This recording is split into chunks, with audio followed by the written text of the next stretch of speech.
السلام عليكم. السلام عليكم استاذ، تحياتي لك والاستاذ ربيع والاستاذ الحمداني. استاذ انا مسؤول العقود الخارجيه بنفط الجنوب، وكيل مدير قسم. اجانا محمد بن حسين الشهرستاني، لو تمشون معاملتي لو انقلكم. حكاها قدام مديره القسم ست رجاء عزت ويم مسؤول الشعبه، وانا ما يستجري يدخل غرفتي لان انا ما ابوق مو حرامي. سووا علي اجتثاث بعث، سووا علي فدائي وصدام، قدم الطعن يقول لي صحيح من فدائي وصدام. لا استاذ، فايلاتنا ما احترقت بنفط بالوزاره النفط، ما احترقت ولا بوزاره الدفاع، فايلاتنا ما احترقت، موجوده يمك استاذ عادل عبد المهدي. انا هسه الله يقولوا لي فدائي وصدام، انا والله العظيم قول ابنه عنده منصب؟ لا استاذ، ممثل شركه اتش تي بي الامريكيه. ابنه؟ اجى هددنا نعم، ومدير قسم المشتريات الخارجيه يقول لهم ولدي مشي المعامله، سلموا على رقابنا، سلموا على رقابنا. يقول انا اذا هذا الكلام صحيح انا قدام البغداديه اقول اريد اعدام، اذا انا فدائي اريد اعدام. اقول للسيد السيستاني اذا انا فدائي اريد اعدام، اريد اعدام بمكان عام، ما اريد اعدام هيك. نعم. حتى نوضح الصوره.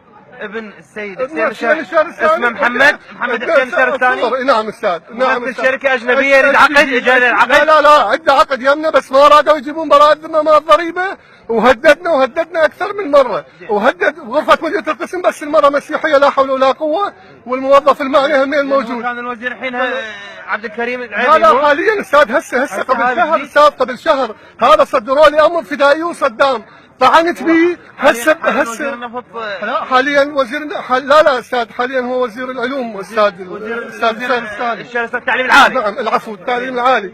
استاذ صدر القرار. انا اخوك مو استاذ. العفو الله يخليك. لا استاذ العفو، ما يثبت استاذ اذا ما يطلعون. انا اذا فدائي انا من بني لام، اذا فدائي خلي يتبرون مني بني لام. اريد محافظ البصره، اذا حليب طاهر. انا خريج كليه اداره واقتصاد. انا مسؤول العقود صرف الاستثماريه بنفط الجنوب، عندي عقد $650، عندي عقد $400. استاذ مو انا احكي، الموظفين اللي عندي خلي يسمعني الشيخ جعفر الابراهيمي والسيد الصافي وصلاح الطفيلي، نتحايل على مود ما نبوك. شلون ما نبوك؟ الا يسجلون لنا ساعات اضافيه. عندي موظف جواد كاظم عيسى بلجنه تحليل العطاءات، الا يسجلوا له ساعات، ما يريد ساعات. لا حول ولا قوه. كاتب مفتشيه وزاره النفط استاذ هم لا حول ولا قوه. كانوا وياي ايفاد ببيروت بشهر 12، استاذ علي النقاش مدير قسم العقود لزمني بالمطار، قال لي بارك الله بك ما خليتهم يزورون بالوصولات. قبلها كان وياي استاذ فاضل صالح مدير قسم المالي بالمفتشيه العامه، قال لي بارك الله بك ما خليتهم يزورون الوصولات.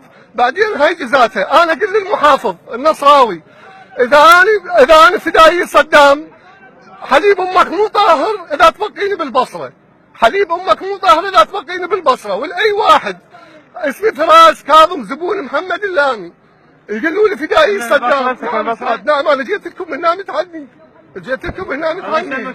لا استاذ، مو استاذ، مو استاذ، الله يخليك مو استاذ. اذا ما يثبت انت مظلوم استاذ. لا المصيبه هاي قرار هيئه تمييزيه، قالوا لي بعد هذا اخر قرار، هذا اخر قرار. بس شو يقول بالقرار؟ بس العفو استاذ، يقول لي صدر القرار بالاكثريه، صدر القرار بالاكثريه. شنو يعني صدر؟ يعني اكو قضاة ما قابلين، يعني اكو ناس شرفاء، يعني اكو ناس شرفاء. قالوا يريدون 3 شدات، قالوا يريدون 3 شدات، المساءله والعداله وهذول.